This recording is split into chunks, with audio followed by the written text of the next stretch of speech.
Hi, baby. It's Chloe. Let me give you the story real quick. I want to know what you think of this because your opinion is not exactly the same as mine, and we might not have the same take on this, but let's get into it. So I was reading this article by physics.org by the University of Maryland, and it was really fascinating to me how evolution works and socialization and development through other species, especially as we relate to the current moment in our own society. So, ant societies rose by trading individual protection for collective power, the evolution of squishability. And you go deeper into it, and how ants have evolved is that they invested less resources into the cuticle, the exoskeleton of the ants, to have more resources to go around for the individual production of new and more ants. And in so doing, that allowed the colony to grow to bigger and bigger numbers. And with this bigger numbers, they was better able to defend the community, forage for food better, isolate the sick easier, build quicker, better for the growth and propagation of the species. They could conquer different areas, and then the species could eventually diversify from there. They handled different environmental challenges to deal with different predators, effectively evolved to handle a wider swath of problems as a collective, as a civilization, but specifically in focusing on more nutrients out into more workers, which would ultimately benefit the society overall. Out of many,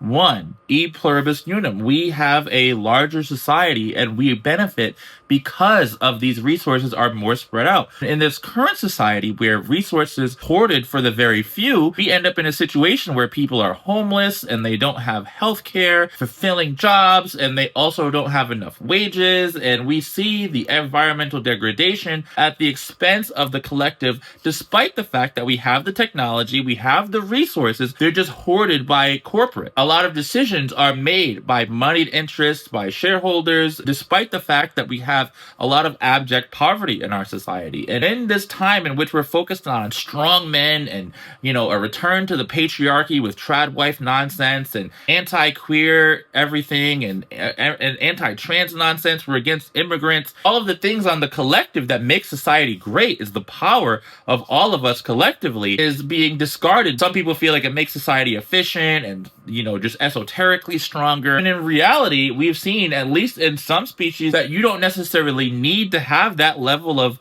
hard body nonsense. It's just a different way of going about things. A lot of times we feel like our technological progress, the needs of the few over the many are beneficial for society, but we have seen it's not exactly the case. We have all the resources in the world. We're one of the richest countries, most powerful countries. To what end? When this is the result for the collective. The logic isn't just, kick more people out so we have more resources to go around, as the administration says. Let's spread those resources out amongst more people, and the collective as a civilization will rise. That's perspective by Chloe.